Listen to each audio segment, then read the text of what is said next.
Hello, this is Simon Brew. I'm the editor of Film Stories magazine, and a very warm welcome to the Film Stories podcast. Now, I've been entering this podcast into a couple of awards over the last few weeks, and I've just got a consultant here where I can just quiz him on what my chances of winning are. What do you reckon? Pretty much 0. Smashing. Come with me. And I show you how deep the rabbit hole goes. And movies that had stories. That the story just sucks them in. This is just the beginning. Stories. We would be honored if you would join us. Hello and a very warm welcome to Film Stories with Simon Brew. I am Simon Brew. As always, that's absolutely everything you need to know about me. The aim of the podcast, though, is given away by the title. I'm here to talk of the stories of films, and I tend to talk about development stories, production stories, marketing stories, release stories, all those ingredients, really, that go towards making the films that we know and sometimes love. Just that, the films that we know and sometimes love. Now, the films I do tend to cover on this podcast, they lean more towards the mainstream than anything else. They're films I'm interested in or invested in to some degree. Try not to do snark. I try not to punch down. This podcast is a celebration of cinema and a real appreciation, from me at least, that films somehow managed to get made. And with that preamble, I'm just going to jump straight into the first of the two movies I'm going to talk about in this episode of Film Stories. I'll set the scene as always with a clip from the trailer. We'll come to the tale the other side of this. Thank you for bringing us collectively to this moment. It is a moment that so many have dreamed of claiming. History starts today.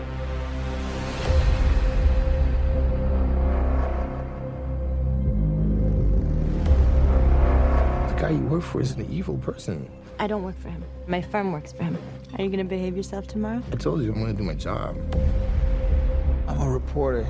I follow people that do not want to be followed. What about the allegations that you recruit the most vulnerable for tests that end up killing people? Your time to go. You finished, Mr. Brock. Was that a threat? You had to learn how to hide in plain sight.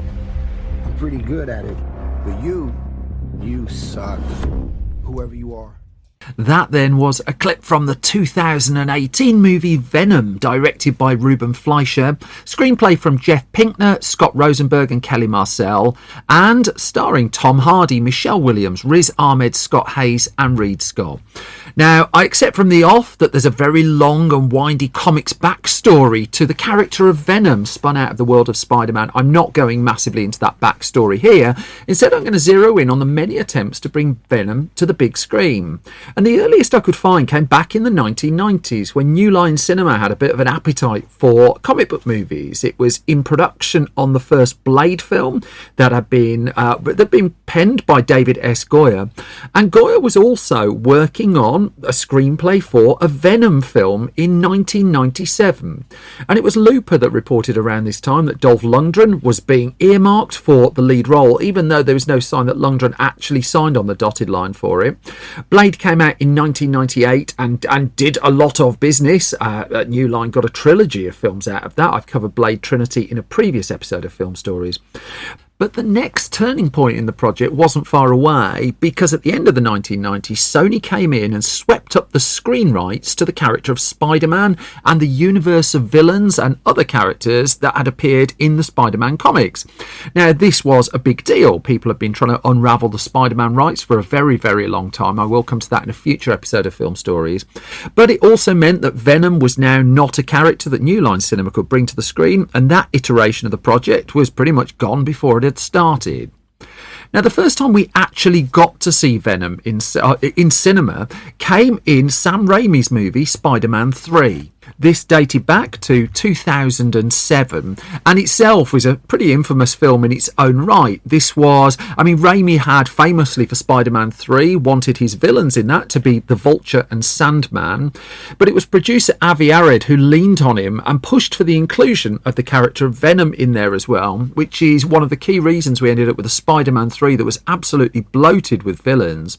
Now, Topher Grace would take on the role of Venom in the third Spider-Man movie, and As much as it had some pushback at the time, it's worth acknowledging and respecting very much the fact that Spider-Man 3, as hugely expensive as it was a very successful film. I think I'm more of a fan of it than most people. I just think it's completely nuts. But there were problems within it, but nothing really that in theory would derail a Spider-Man 4. Now, in 2007 then, Avi Arad, off the back of the box office of Spider-Man 3, was in a good position, and he gave an interview to Dark Horizons talking about the other comic book movies that he was interested in making. And at that stage, Iron Man was just basically ratcheting up ahead of its production. Second Hulk film, but the first under the stewardship of Marvel, that was on the way. And he dropped in as well that he was making Venom. He was very light on details. All he would do at that time was tease that an announcement was coming soon. But of course, that announcement never came. And over time, Avi Arad's direct involvement in Marvel films was soon in decline as well. Still, there was an appetite continuing for Venom. In 2008 came the news that Sony was now actively developing the project, and the touch point for it, as highlighted in a story in The Hollywood Reporter, was the success of Christopher Nolan's The Dark Knight film, and in particular Heath Ledger's Joker. Now, for fairly clear reasons, given Ledger's passing during the post-production of The Dark Knight, the Joker character in that was front and centre of a lot of the chatter about the film.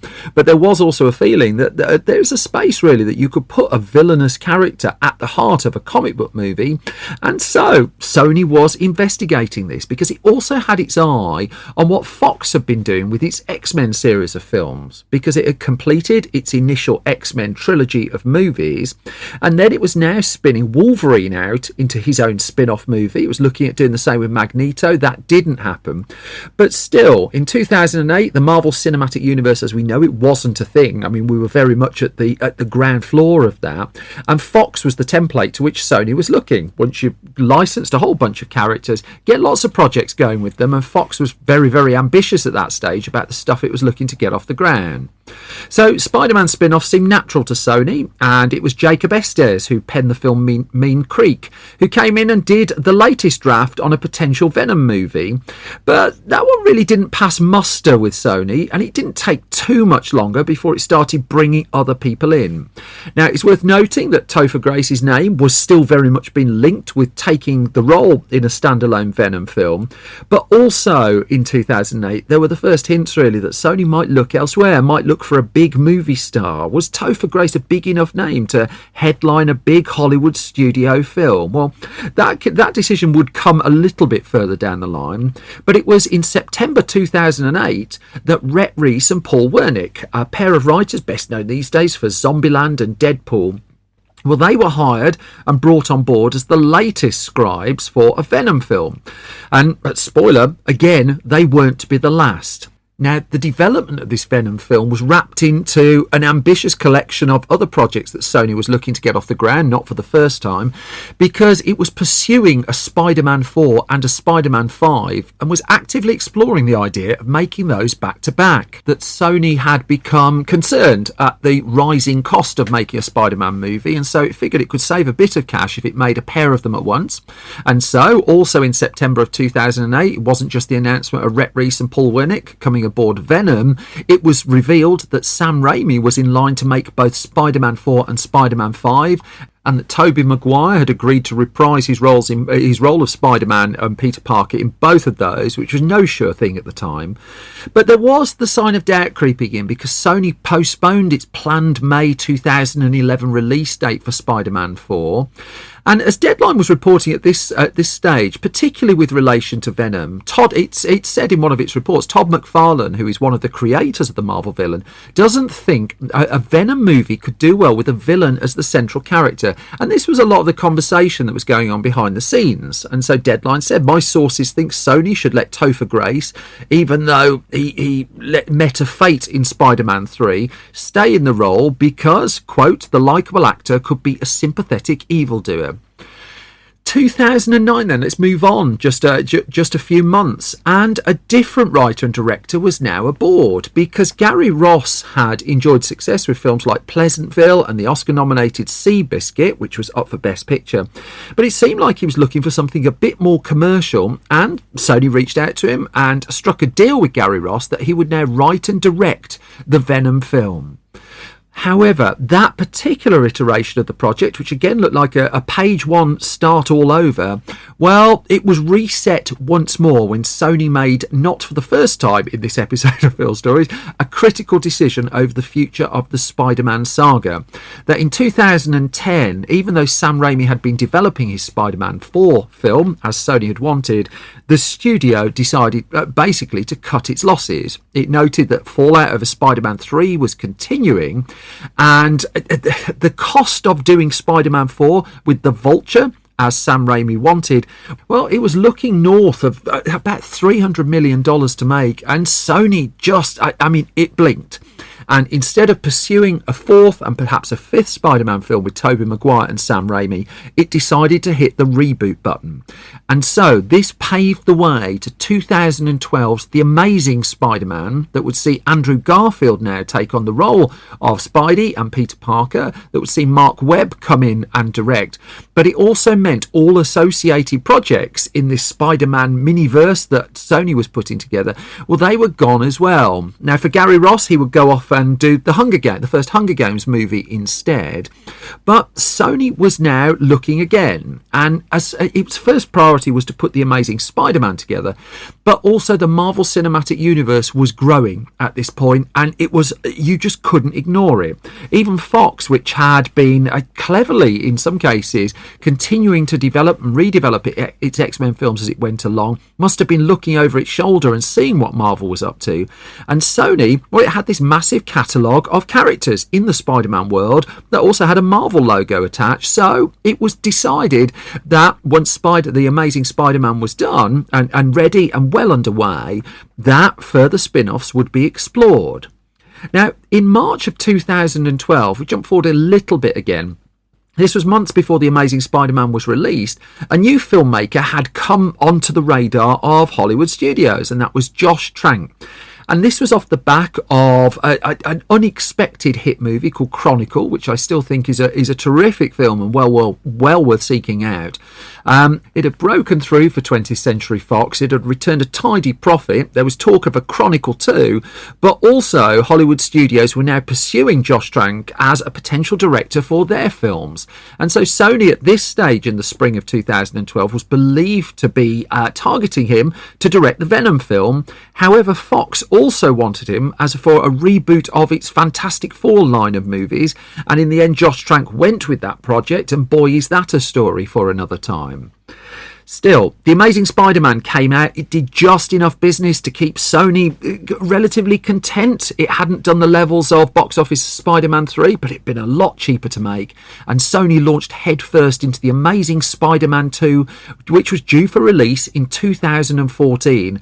And this time, it had the confidence to wrap into that film a lot of the spin-offs that it wanted to be making in the aftermath of The Amazing Spider-Man 2's release. Now, there were rumours of this for some time, but the announcement really came in December 2013 that Sony was indeed launching a spin-off universe of pictures. There was going to be a Sinister Six film, for instance. There was going to be that Venom movie, and in December 2013, we knew who was going to write it. Alex Kurtzman, Ed Solomon and Roberto Orci were announced as the scribes of Venom. Alex Kurtzman was due to make his directorial debut with the movie as well, and Kurtzman told MTV that Venom is sort of the flip side of Spider-Man. He explained there are certain lines that Spider-Man won't cross because he's Peter Parker, and Peter Parker will only do certain things, and Venom is an entirely different character. And the duality and being able to go slightly darker with the film was a real appeal to people like Kurtzman. There was even talk that Sony, in the era of PG-13 comic book movies, might be willing to risk an R-rated film as well, and development continued on all of these movies. movies, and all was going well until The Amazing Spider-Man 2 came out in the summer of 2014. And then we were on to the second major course correction. Because in spite of putting in fairly, not very subtle, let's just say, hat tips to Sinister Six and Venom in The Amazing Spider-Man 2, and in spite of already announcing release dates for The Amazing Spider-Man 3, The Amazing Spider-Man 4, the muted reception to that second Spider-Man film starring Andrew Garfield, let's just say, led to a lot of meetings. Now, the box office was supposed to be going up. The box office of the Amazing Spider-Man 2 went down compared to the previous film. I prefer it to The Amazing Spider-Man, but neither of them are the kind of films that are leading massive fan campaigns for an Amazing Spider-Man 3. And Sony decided it needed a rethink. Now, at first, there were delays, so the film, at this stage known as Venom Carnage, was still active, but that was now not expected until 2017. Sony also delayed the release of The Amazing Spider-Man 3. It took The Amazing Spider-Man 4 off its release calendar just for the minute.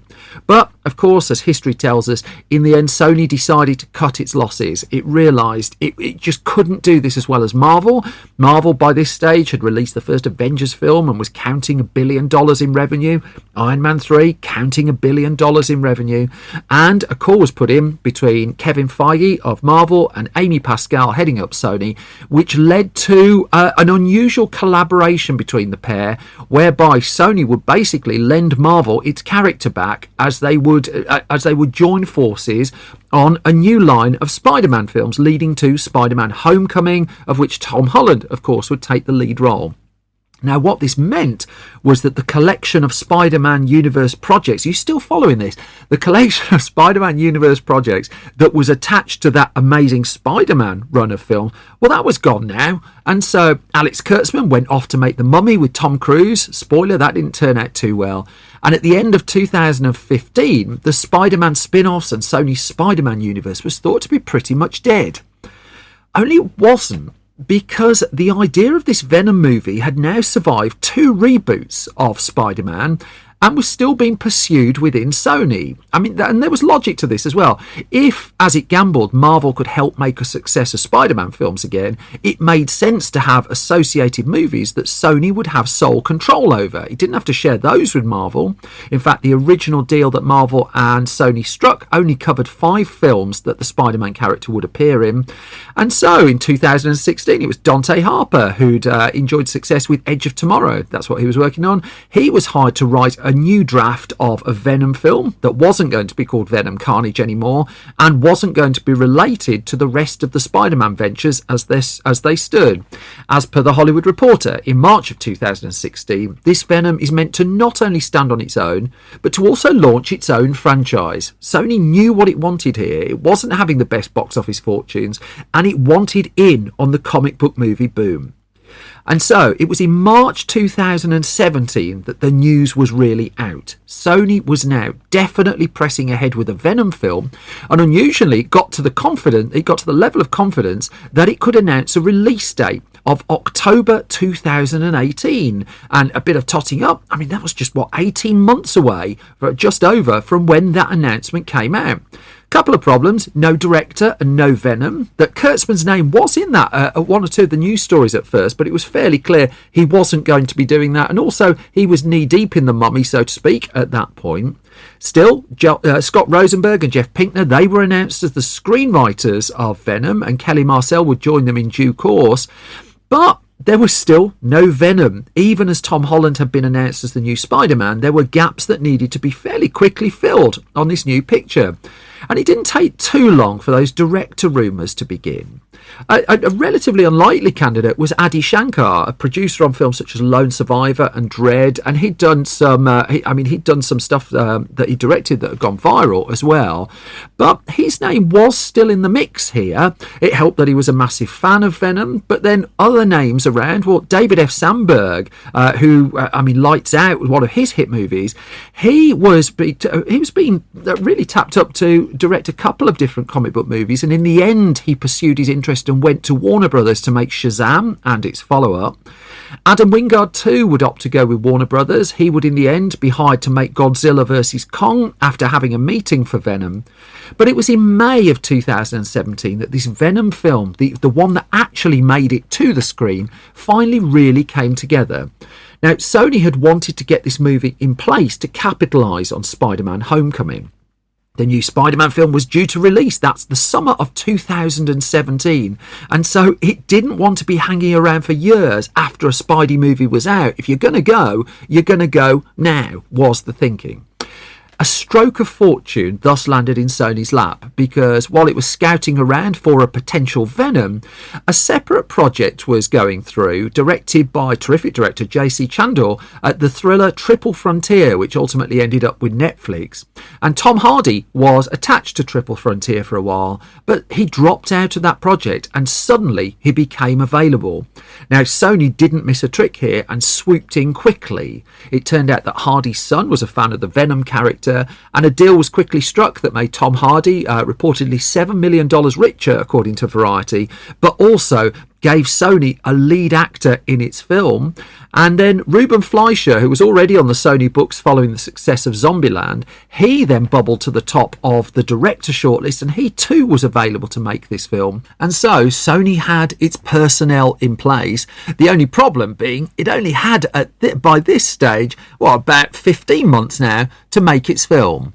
It didn't stop Hardy going onto social media with a post of him in a Venom t-shirt. There was still time for Will Beall to do a bit of script polish work as well.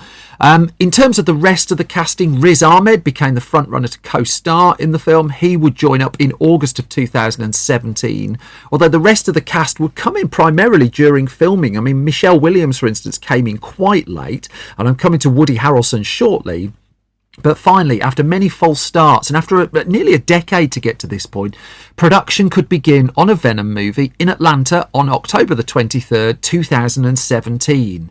Now, filming in Atlanta brings you tax rebates, but even so, Sony was now, with this potentially R-rated movie, looking to be exposed to around $100 million of investment just to bring Venom to the screen. Cheap by the standards of the high-end comic book movies, but still, could you really put an R-rated film out there at that stage that cost you $100 million to do? That said, a deal was inked with the Chinese studio Tencent to offset some of these costs, reportedly around 30% of the budget paid for that way. And so the film could at least go ahead, and the challenge for Tom Hardy on this was effectively the dual role of Venom, that there's the human side, Eddie Brock, and then there's the Venom character when Eddie Brock is basically overtaken by an alien symbiote who talks in a very funny voice. I think that's the best way to say it.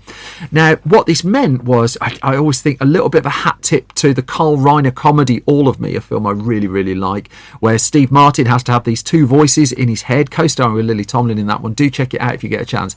But Hardy basically had to act with another version of Tom Hardy in his head, and as much as the preparation for Venom was in the stunt work, and as much as there was an awful lot of effects work that needed to be done, he had to wrestle with how best to act with the two sides of this character. And so what he and Fleischer came up with was the idea of he would record the lines of the symbiote at the start of the day, and so then when it came to the scenes requiring that duality throughout that day's filming, those lines could then be played back through an earpiece, and he would carry on acting just with his pre-recorded lines going in his ear. Now, Harvey also explored and improvised fairly famously during the shooting of Venom. For instance, it was a relatively last-minute decision to climb into a lobster tank. That was his idea. It came up with it the night before that was actually shot, and for the crew that meant overnight they had to reinforce the lobster tank and go and get a whole bunch of fake lobsters. I don't know if they sell those on Amazon, but let's just say their Prime account was probably tested on that one. And then the very last piece of casting wasn't announced until just weeks before the end of the actual shoot, that Woody Harrelson was reported as in negotiations in December 2017 to appear. But Harrelson went into this knowing he wouldn't be in the film an awful lot, and it was really just a setup for a broader appearance and a bigger appearance in the potential sequel to Venom that Sony had made no secret about the fact it was looking to make. Filming could duly be wrapped up then at the end of 2008, at the end of January 2018, with Harrelson scenes in the can. But also, a story broke around this time that became quality clickbait for a while, that suggested that Tom Holland had shot a sequence, had been on set for a couple of days and had shot a sequence for the Venom film in the character of Spider-Man. Now, this was interesting because there had been some disagreement as to whether Venom sat within the broader Marvel Cinematic Universe, and depending who you asked, you got different answers. If you go and ask Marvel, no, it didn't. You go and ask Sony's Amy Pascal, well, yes, it's in that universe, even though he's not crossing over into any of the films. But still, there was this report that Holland had shot a small scene, but also a further report that Marvel insisted that scene was removed from the final cut of Venom. Now, it telling really who held the cards there, because at this stage, Sony needed Marvel more than Marvel needed Sony. Marvel was making lots of hit movies, as much as it wanted to make a Spider-Man film. Sony really needed Marvel to continue to make a success of Spider-Man movies for these spin-offs to work, and so in the end Tom Holland's role was indeed cut out of the Venom film if it was filmed. I mean, the footage to my eyes hasn't appeared. But also a further decision that was related to would Sony ever really overlap with the Marvel Cinematic Universe was over the rating of the film, because it decided to push it towards a PG-13 rating instead.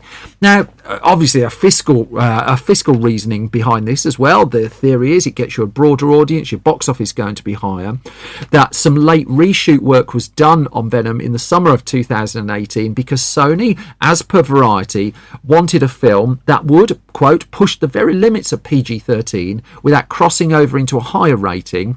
And Variety also reported the feeling is that will give the studio greater leeway for future installments that will feature Spider-Man, something Venom does not do. And so it's kind of hedging its bets a little bit on that one. But still, of course, the ultimate test of it all would be, would audiences be interested? Sony hadn't had a lot of luck with these Spider-Man films, certainly not for a good number of years, at the point that Venom made its debut in October 2018, and there weren't really that many clues from the reviews that it was going to get much of a better outing this time round. I mean, most of the reviews were not on the positive side. At best, they just said this is a fairly standard film, that it wasn't up to the standard of the films that Marvel was putting out, and I think 3 stars would be a fair summation of where most people landed. What few people saw coming, though, was the box office explosion of Venom when it landed that opening weekend in the US, because this $100 million movie opened well above expectations, $80.2 million. Was it because it was linked to Spider-Man? Was it because Tom Hardy was the star? Was it the lack of competition? Well, Sony didn't care, because it was laughing all the way to the bank with the film, a film that it didn't have to share with Marvel. And also it's worth noting that same weekend, A Star Is Born, Bradley Cooper's take on that particular tale, opened as well with $42 million. It's not like there wasn't another hit movie out that weekend, but Venom's $80 million was a real eye-opener, and I mean, it held $35 million the following weekend, as well as films like First Man and Goosebumps 2, Slappy's Revenge, and the underrated Bad Times at the El Royale. Well, they all came along and found themselves just swamped by the success of the Venom movie, which was only in the end usurped when the first of the new Halloween trilogy of films arrived, wouldn't you know it, 12 days before Halloween. By the time Venom left cinemas, it had made $213 million at the US box office, the kind of gross that when it embarked on the project, Sony really wouldn't have been dreaming about. But the real killer of this one was the international box office, was $642 million. Sony had really got a film nearly up to $1 billion, $856 million gross for this $100 million comic book movie that, well, not many people saw it get anywhere near that level of result. Inevitably, it moved quickly, therefore, to get a sequel going, although Ruben Fleischer would move on to a second Zombieland film instead, and so it was Andy Serkis who signed up for the film that would become Venom: Let There Be Carnage. That one was held up in the midst of pandemic-y things, wouldn't you know? You heard of that? And at the time of this being recorded, work is underway on Venom 3, which is going to be the directorial debut of Kelly Marcel. Sony, of course, would continue to develop its Spider-Man universe as well, most notably at the point of recording with the Morbius film. But the Morbius film, surely, that deserves a Film Stories episode in the future. And that brings us to the halfway point of this latest episode of Film Story. So I've got a couple of parish notices for you before we get on with the second. First and foremost, a request. If you like this podcast and don't mind spreading the word, that hugely helps. And there are a couple of things you can do to support it, which for independent podcasts like this are just gold dust. If you want to support us financially and go to patreon.com/Simon Brew, if you put a couple of pounds or dollars in the pot there, then you get the podcast early, you get it ad-free as well, and you find out all the gossip of what we're up to behind the scenes ahead of anyone else too. If you just subscribe to this podcast at your podcast home of choice, that helps too and doesn't cost you a penny, even better.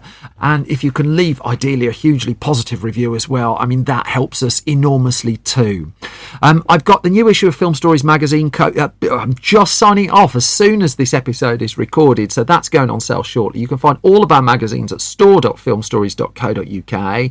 And then I've got a couple of live shows coming up. I'm in London on the 20th of April 2023 at King's Place in London, and then I'm in Stockport on May the 3rd 2023. If you want tickets for either of those, go to filmstories.co.uk, click on the live events tab at the top of the page, and that will give you all the information you need.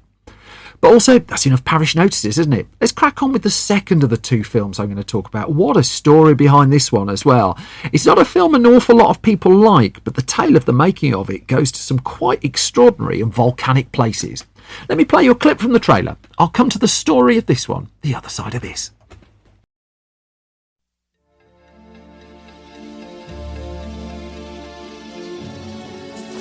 Central air conditioning, absolutely terrific. I love the view. Carly Norris knew what she wanted. I'll take the apartment. A prestigious address. So you're moving in today. Welcome to 113. You'll like it here. I will, thank you. Oh! They're doing it! An incredible view. Oh. Let me see. Would you look at her? She's a voyeur. She can't get her out. But from the moment she moved in, I don't have anything to wear. Where would I send you? someone was watching. You can tell me your secrets. What secrets do I have? I'd never tell. Someone was waiting.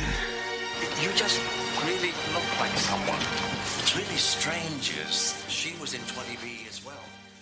I think that'll do enough of that, won't it? That was a clip from the trailer from 1993, Sliver, directed by Philip Noyce, screenplayed by Joe Esterhazy, based on the novel Sliver by Ira Levin, and starring Sharon Stone, William Baldwin, Tom Berenger and Martin Landau, with, crucially for this particular story, the producer being a Hollywood legend, Robert Evans.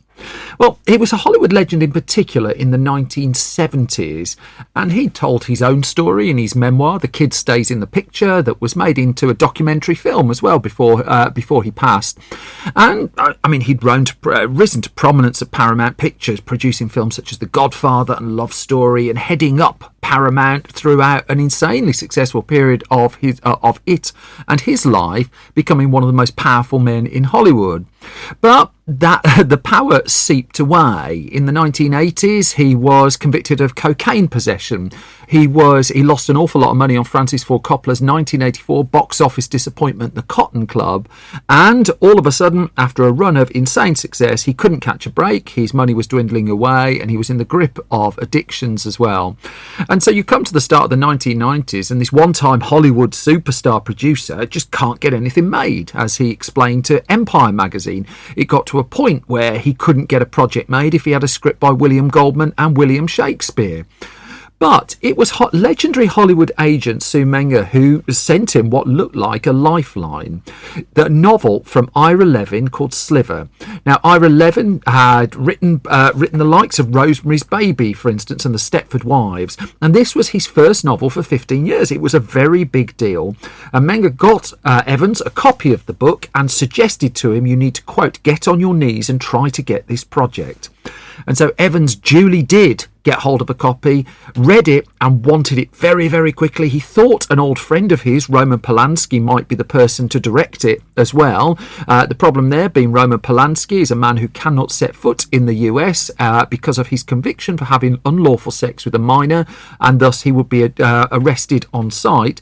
Nonetheless, that's where Evans's head was at the point he was initially thinking of getting Sliver going, but he still had the problem of trying to actually get the movie rights in the first place because his deal-making days were pretty much behind him.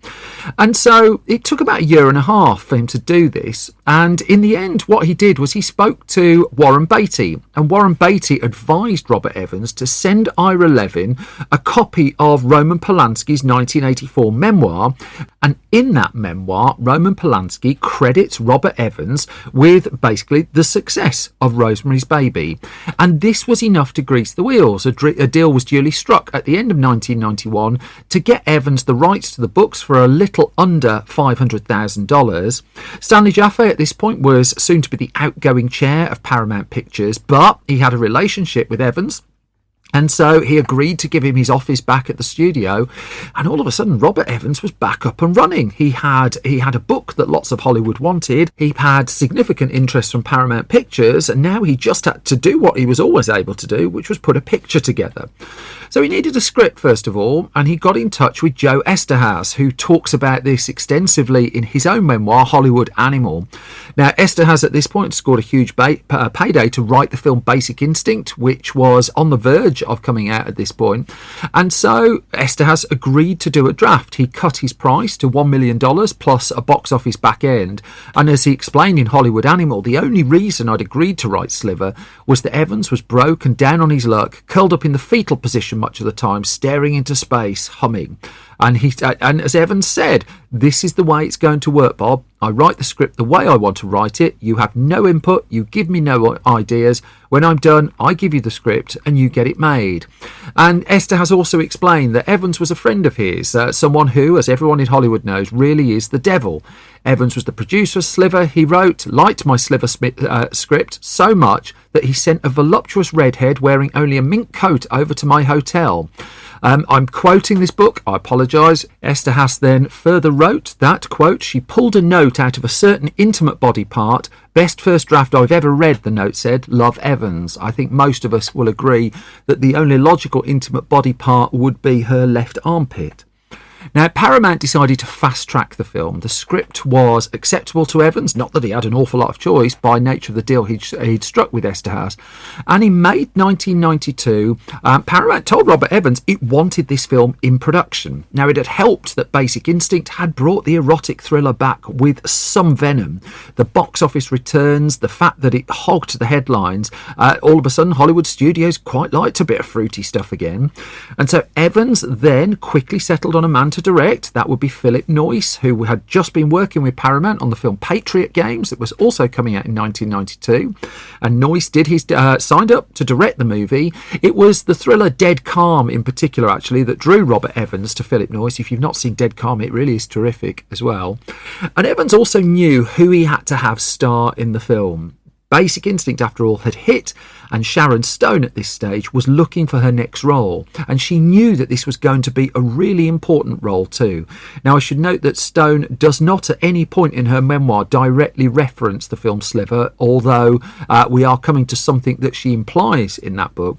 And Stone was having to choose carefully. This was, after all, the window where she just hit big in Hollywood. This was the point where she was heavily in demand, and she knew what project she wanted. It was a Paramount film called The Lady Takes an Ace. Now, this looked like it was moving in April 1992, just before Paramount had decided to give Sliver the green light. Glenn Charles and Les Charles were going to direct it. At one stage, John Travolta was going to co-star with Sharon Stone in the film. But in the end, a leading male co-star was never signed, and so the film couldn't get going, and Sharon Stone remained available. Now, that didn't say she was immediately enamoured with Sliver. Joe Esterhazy knew her, and he sent the script her way, but she argued, well, it's too close, really, to Basic Instinct. Isn't she just doing the same thing pretty much again? Esterhazy decided to beef up the lead female character role of Carly Norris and tried to get Stone interested that way. But the problem was Paramount was so keen to have this and have the film ready for the summer of 1993 that a filming start date had been set for October the 13th, 1992, and as late as the start of October, Sharon Stone just hadn't said yes. And it was an Entertainment Weekly report that gave Robert Evans's angle of how he finally got Sharon Stone to say yes to the movie. And again, I'm quoting because he bluffed big. But Evans argued, knowing a woman's head, I'm only reading it, I apologise, knowing a woman's head about competitiveness with other women, he said, he told Sharon Stone Demi Moore wanted the picture so badly that her husband, Bruce Willis, was willing to co-star for free. And this didn't work, apparently. What a surprise. But then Evans said with 3 days left to cast the lead, he told Sharon Stone, Gina Davis is ready to go in makeup on Monday, and apparently that's what did it. Now, from Stone's point of view, it sounded like she wanted a better script. From Evans's point of view, well, that was how he felt he should manipulate people. Judge that how you judge it. Gina Davis had been in the running for Basic Instinct before Sharon Stone got it. And as Evans reasoned to Sharon Stone, if this picture works, you have a bounty tag, a price tag that's higher than anybody in the industry. It would be fair to say that by the end of this production, Sharon Stone and Robert Evans, perhaps unsurprisingly, were not getting on at all. And it didn't help that the casting of the male co-star wasn't easy. And here's where Stone hinted heavily in her memoir that a producer on one of her pictures had put real pressure on her to sleep with her potential male co-star in the film. Now, it was never proven or admitted by any of the parties concerned, although a lot of outlets suggested that this may or may not have centred around the film Sliver. Certainly there are bits of further information that suggest it might be Sliver. And Stone has also, in more recent times, extensively opened up about just some of the things she went through as a result of becoming a star off the back of Basic Instinct, and how people thus perceived her afterwards, particularly by the sounds of it, male Hollywood producers. It would be William Baldwin in the end who signed up to co-star in Sliver, where alongside Stone, Tom Berenger and Martin Landau also joining the cast, and filming would begin in October of 1992. And it would be fair to say that this would not be a happy production at all. In particular, the whole production was pretty much overshadowed by an incident and a half. Because as written, the original script of the original story of Sliver would have ended with the two lead characters of Carly Norris, played by Sharon Stone, and Zeke Hawkins, played by William Baldwin, escaping in a helicopter and flying over a Hawaiian volcano. Fairly standard for erotic thrillers, this. And the plan would then be that Zeke would suddenly try and steer the helicopter into the volcano, the screen would go black, and we wouldn't know if Carly Norris and Zeke Hawkins had survived. Now, would a modern Hollywood erotic thriller really end with its two leads crashing down into molten lava? Well, I mean, I'll let you discover that for yourself. However, this sequence was shot, and it got really quite far down the line.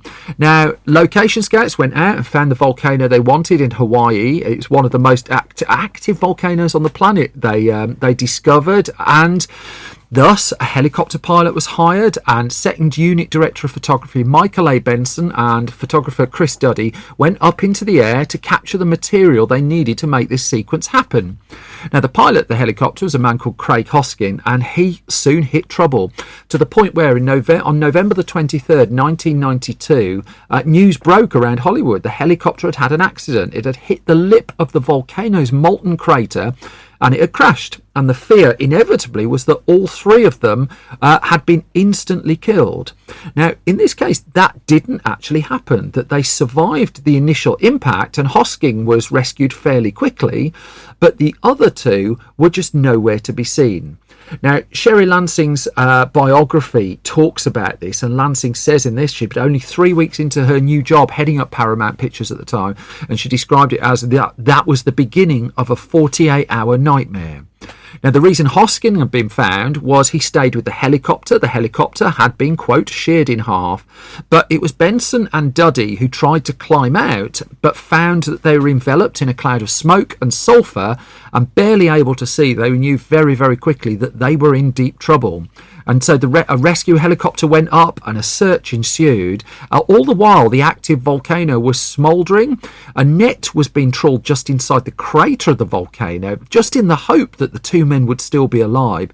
And miraculously, absolutely miraculously, they were. And after a frantic search that had gone on basically for the best part of 2 days, they were hauled to safety and they got the footage needed for the finale of the film. Now, that puts into context some of the other drama that went on during the shooting of Sliver, but I mean, the Hollywood gossip columnists weren't shy to put across the news that William Baldwin and Sharon Stone were not said to be getting on. In fact, in the book Leading Lady, Sherry Lansing in the Making of a Hollywood Groundbreaker, Lansing went further. She said Sharon Stone and Billy Baldwin loathed each other, and one would refuse to act in a scene when the other was shooting a close-up. By the end, Robert Evans was asked not to come on set by Sharon Stone in the end too. And I mean, there was a whole saga about how Evans had allegedly kept one of Sharon Stone's girlfriends locked up in his house, so he was banned from the set too. And this dramatic filming, I mean, this whole dramatic production was wrapped up in February 1993, and it didn't sound like too many people had had a particularly nice time making the film.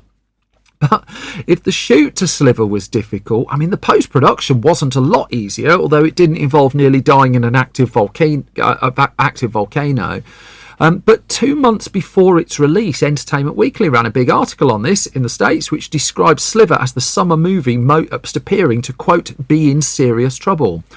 Now, for Robert Evans, this was huge. He had gambled hard on this. This was his comeback film. He needed this to work if he was going to have an ongoing Hollywood career. For Sharon Stone, it was a gamble as well. This was her Basic Instinct follow-up project.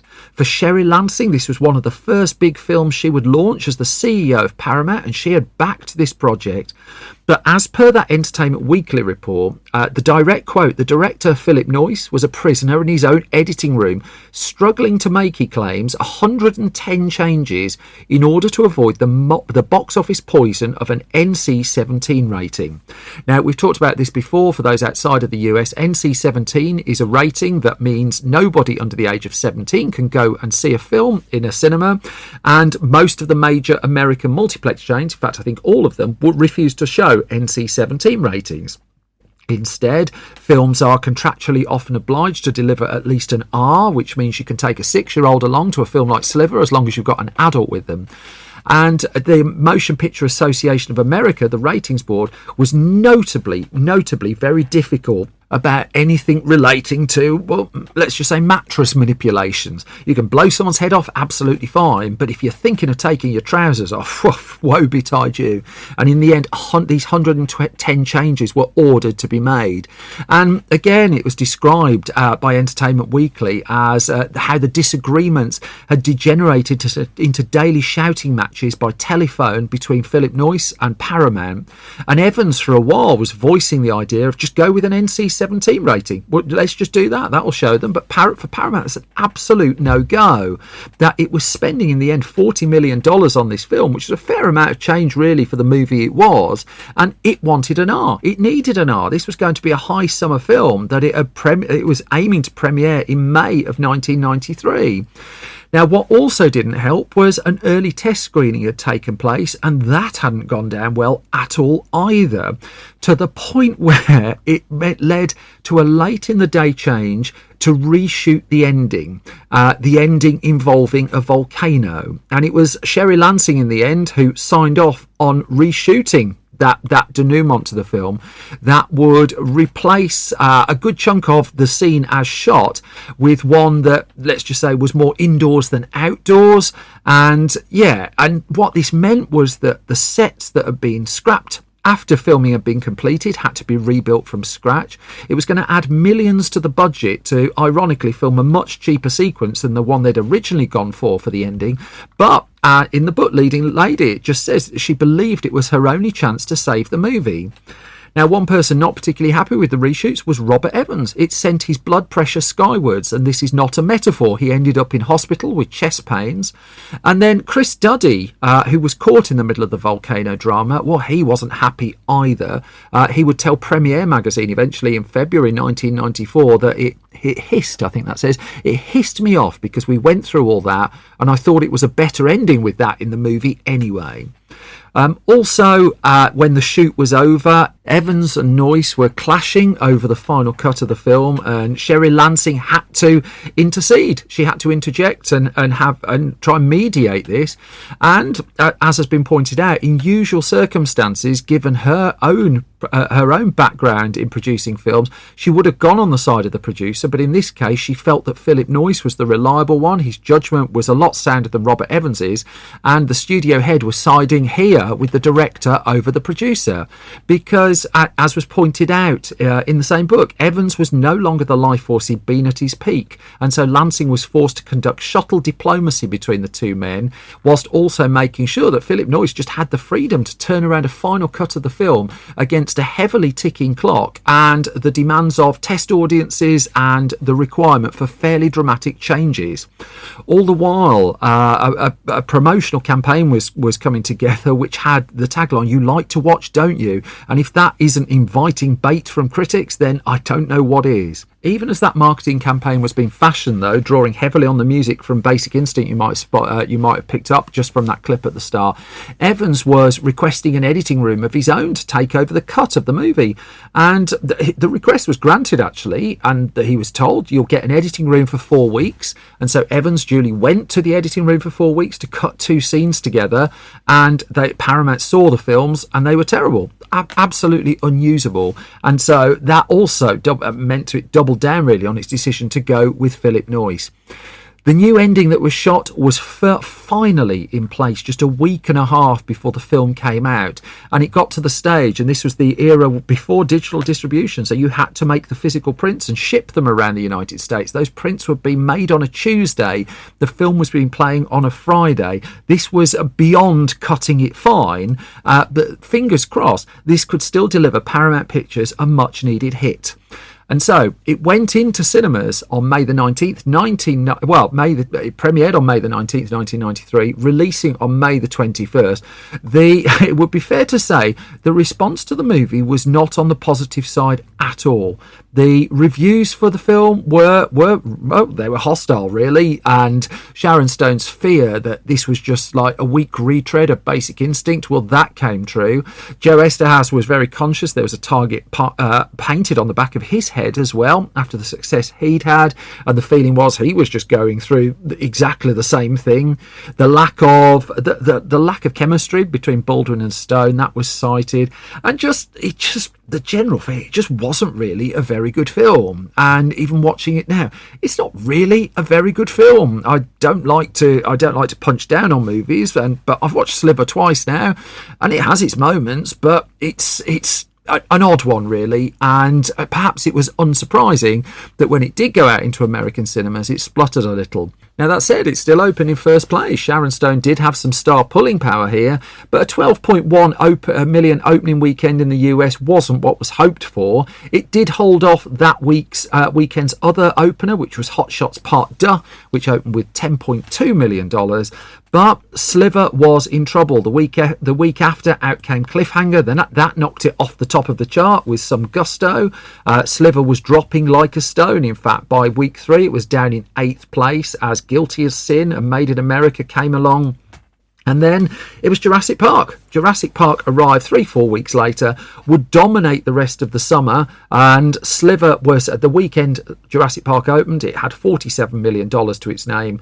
On its 4th weekend out, Sliver was sat in 9th place with just $2 million that weekend, holding off Super Mario Brothers, though, which I'm coming to in due course on this podcast.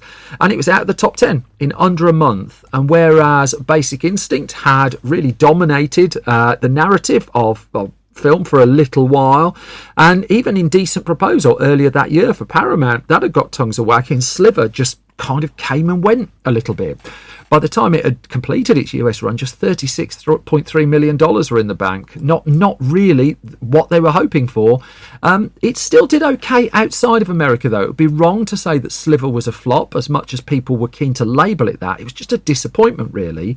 But the fact that it grossed $80 million outside of the US meant that the investment in Sharon Stone to lead the film was a wise one. Whether it was wise for Stone, well, that's a bit more arguable. But in terms of Paramount looking for a hit, it wasn't a disaster. It just was a very, very difficult film to make, and not one that delivered the kind of numbers they were looking for. In fact, Paramount would have to wait till slightly later that summer for The Firm to come along, and then it would have a huge, huge, huge success. This didn't stop Joe Esterhazy making erotic thrillers. It didn't stop Philip Noyce continuing to work with Paramount. He'd return the following summer for Clear and Present Danger. Terrific film. Really, really like that.